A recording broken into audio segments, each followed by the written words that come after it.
that I just don't feel comfortable building a robot army here and then being ousted because of some asinine recommendations from ISS and Glass Lewis who have no friggin' clue. I mean, those guys are corporate terrorists. We don't even want to call it a compensation package. Yeah, it's not. The point is, I just like there needs to be enough voting control to give a strong influence, but not so much that I can't be fired if I go insane. And I think that sort of number is in the mid-20s approximately. I want to take the time to talk about an extremely important vote, which is being held on November 6th. The meeting will shape the future of Tesla, and we are asking you, as our shareholders, to support Elon's leadership through the two compensation proposals and the re-election of Ira, Kathleen, and Joe to the board. Note that it is a team sport, and here at Tesla, the board is an integral part of the winning team.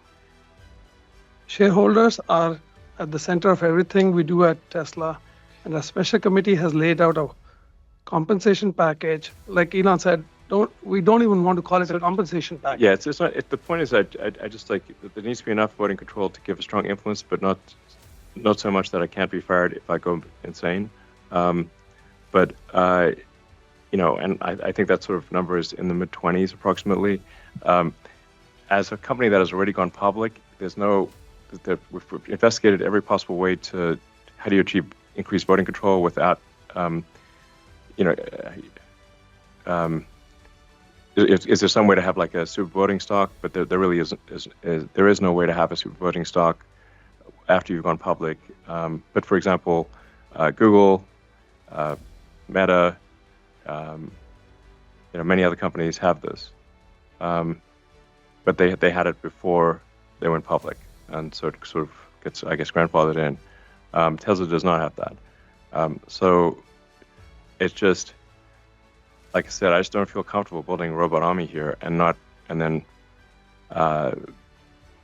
being ousted because of some asinine recommendations from ISS and Glass Lewis who have no friggin' clue.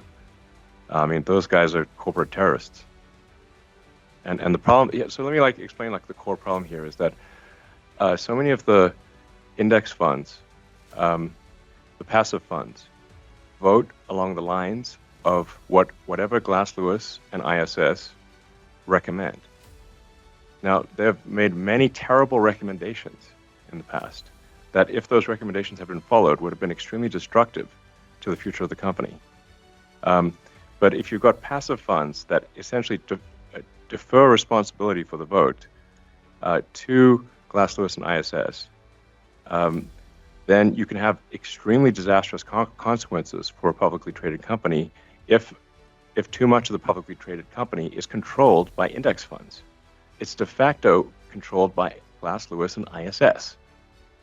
This is a fundamental problem for corporate governance because they're not voting along the lines that are actually good for shareholders.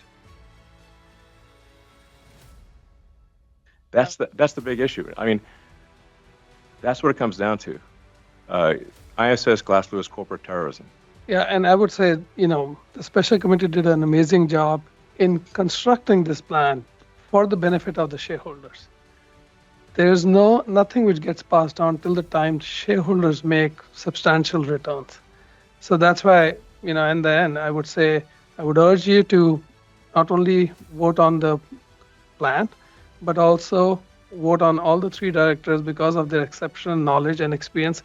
And literally, we at Tesla work with these directors day in, day out. I mean, there is not even a single day that one of the directors I haven't spoken to or one of my colleagues hasn't spoken to.